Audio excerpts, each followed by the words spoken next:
In the summer of 1977-78, when we moved to Port Orford, Oregon from Santa Monica, California with our newborn daughter who was just months old. She was born in September of 76. By that next summer, I was working as a salmon fisherman right here on the Port Orford docks. Dick Burkett and Meg Burkett, our dear friends that went to the Light and Powerhouse, my seminary, my 2 years of Bible seminary, had already moved up to Port Orford, and coming on vacation to visit them, I loved the town.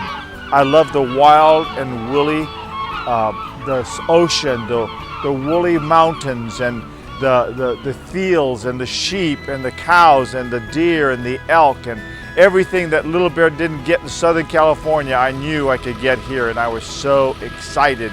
And so when he asked me to be a salmon fisherman to make some money as a puller, the puller is a guy that sets out the hooks, and as the boat is trolling, you put in the hydraulics, you bring your hooks in, and if there's a salmon, you get a gaff hook and you gaff the salmon and you throw it over your shoulders, falls on the deck, and then later you pull it into the hull after you skin it.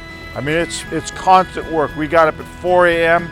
and in the summer when the salmon were hot, biting, we wouldn't get home till 10 p.m. Then 4 a.m. the next day, and 10 p.m., 4:10, 4:10, day after day, week after week. And I'm praying, oh God, I don't like the ocean. I'm a landlubber.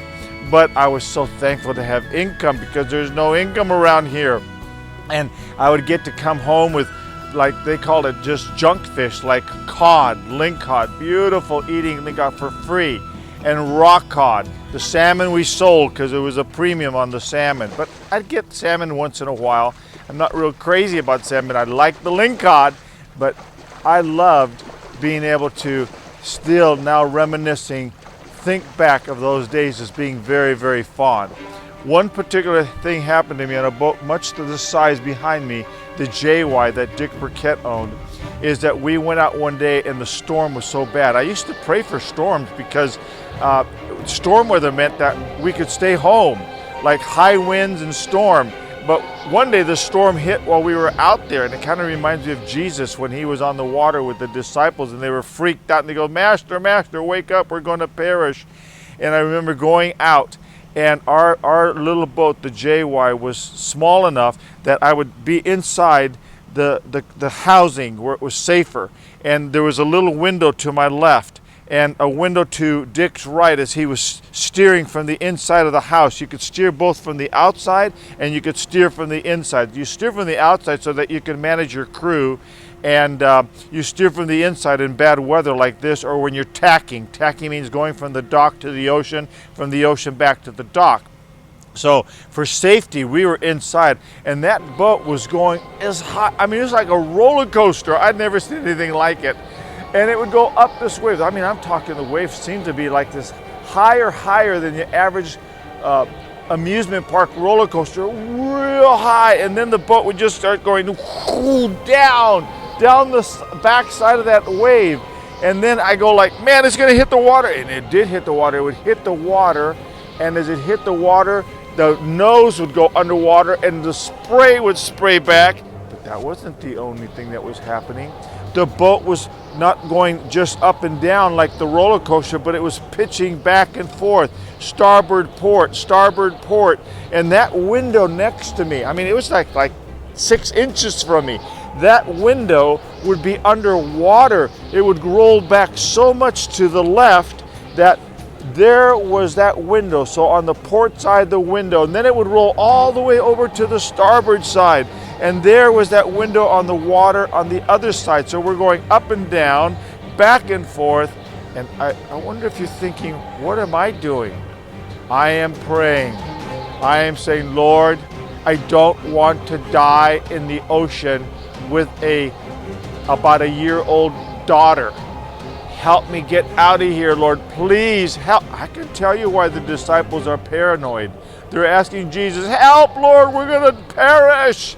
You only know this if you've ever been in the sea in these conditions, There's something terrifying about that.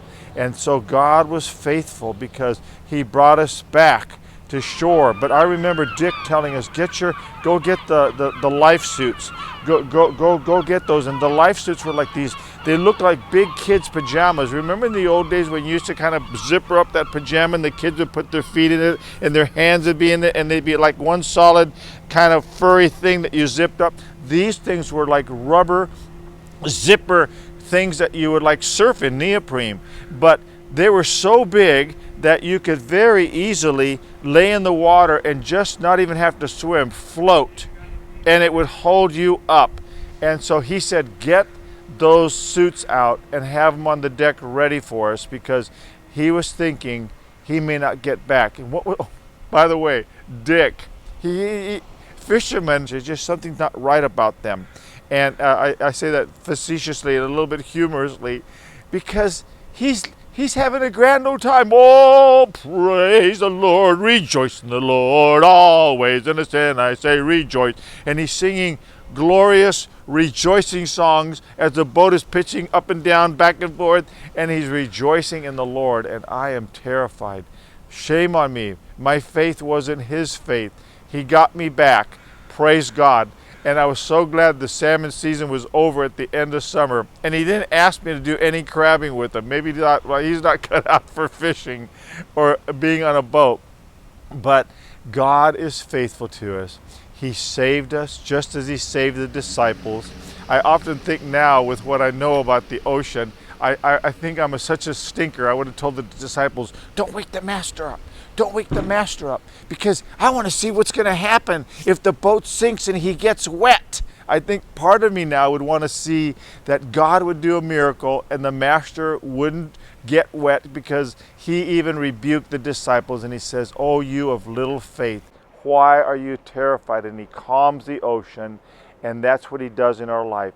The storms of your life, where you feel like you're roller coastering and pitching back and forth, God is faithful.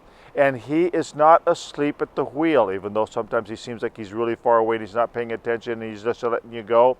There is a plan for all of that. Trust me, you will get safe back to harbor.